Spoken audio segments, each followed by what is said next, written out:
नमस्कार दोस्तों, आप सभी लोगों को पता ही होगा कल हमास ने इसराइल के ऊपर लगभग 5000 रॉकेट्स फायर किए थे। इसमें इसराइल के लगभग 50 से भी ज़्यादा सिटिजन्स मारे गए थे। हमास यानी पैलेस्टाइन ने यह रॉकेट गाजा से इसराइल के ऊपर फायर किए थे।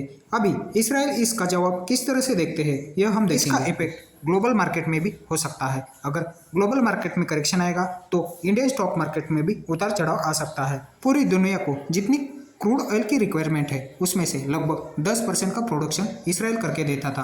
अभी हमास और इसराइल में वॉर शुरू होने के बाद इसराइल ये प्रोडक्शन रोक भी सकता है या इसका दूसरे देशों को देना भी बंद कर सकता है। इसका इफेक्ट कल इसराइल मार्केट के ऊपर दिखाई दे गया।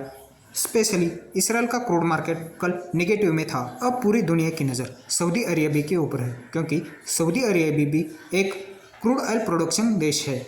सऊदी अरेबिया अभी क्रूड ऑयल प्रोडक्शन का उत्पादन घटाता है या बढ़ाता है या उसकी प्राइस कम ज़्यादा करता है तो पूरा ग्लोबल मार्केट के ऊपर इसका असर दिखाई दे सकता है। क्योंकि अगर क्रूड ऑयल की कीमतें कम या ज़्यादा होगी तो पूरे बाकी स्टॉक्स भी कम ज़्यादा हो सकते हैं। अगर क्रूड ऑयल की कीमतों में उतार चढ़ाव होगा तो इंडिया में भी जो क्रूड ऑयल के रिलेटेड जितने भी स्टॉक्स है जैसे ONGC, oil India, BPCL, IOC, इन स्टॉक्स पर भी इसका नेगेटिव असर दिखाई दिया जा सकता है। दूसरी बड़ी बात यह है कि G20 में इंडिया यूरोप इकोनॉमिक कॉरिडोर को साइन हुए थे और इसका जब इस कॉरिडोर की अनाउंसमेंट हुई थी तब रेल रिलेटेड स्टॉक्स है जो 15% से अप हो गए थे। अगर इंडिया यूरोप इकोनॉमिक्स कॉरिडोर के ऊपर इसराइल और का इफेक्ट होता है तो इंडिया में जितने भी रेल रिलेटेड शेयर्स है उसमें भी करेक्शन दिखाई जा सकता है। क्योंकि जो इंडिया से यूरोप के लिए रेल कॉरिडोर जा रहा था उसका रास्ता सऊदी अरेबिया से इसराइल होकर यूरोप की तरफ जा रहा था। जब इस कॉरिडोर की अनाउंसमेंट हुई थी तब इंडिया में IRCTC, IRFC जैसे शेयर में काफ़ी उछाल देखने को मिला था। अगर ये काम रुक जाता है या कोई इसमें अनाउंसमेंट हो जाता है या कोई इफेक्ट हो जाता है इस वॉर का तो इन शेयरों में भी निगेटिव इफेक्ट हो सकता है।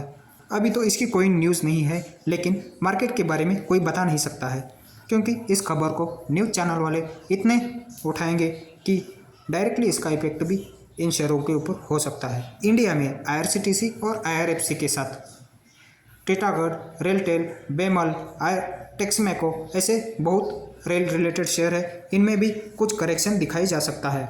दूसरा है ड्रोन्स। इंडिया इसराइल से डिफेंस ड्रोन्स हो चाहे अदर ड्रोन्स हो इसराइल से इंपोर्ट करता था। अगर इसराइल खुद लड़ाई लड़ रहा है तो वो इंडिया के लिए ड्रोन्स का भी इंपोर्ट बंद कर सकता है। इसलिए इंडिया खुद ड्रोन प्रोडक्शन शुरू कर सकता है। इसलिए ड्रोन रिलेटेड जितना भी कंपनीज है और स्पेयर पार्ट्स है उनके शेयरों में भी उछाल देखने को जा सकता है, जैसे कि Hindustan aeronautic limited, info edge, solar, Ratan India, ऐसे बहुत सारे शेयर्स हैं। ओवरऑल देखा जाए अगर क्रूड ऑयल की कीमतों में कम या ज़्यादा हो जाता है तो इसका इफेक्ट ग्लोबल मार्केट के ऊपर भी दिखाई जा सकता है। रसिया और यूक्रेन की वॉर के समय मार्केट 10-12% करेक्ट हुआ था।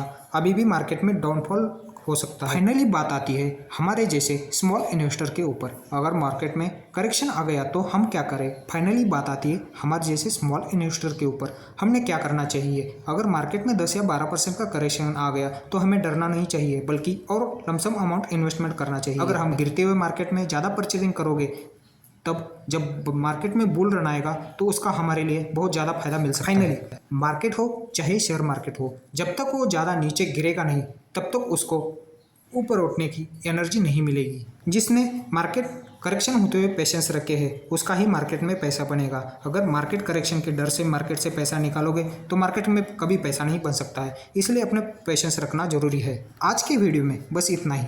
वीडियो अच्छा लगा तो लाइक और शेयर जरूर करें और चैनल को सब्सक्राइब करना मत भूलें। धन्यवाद।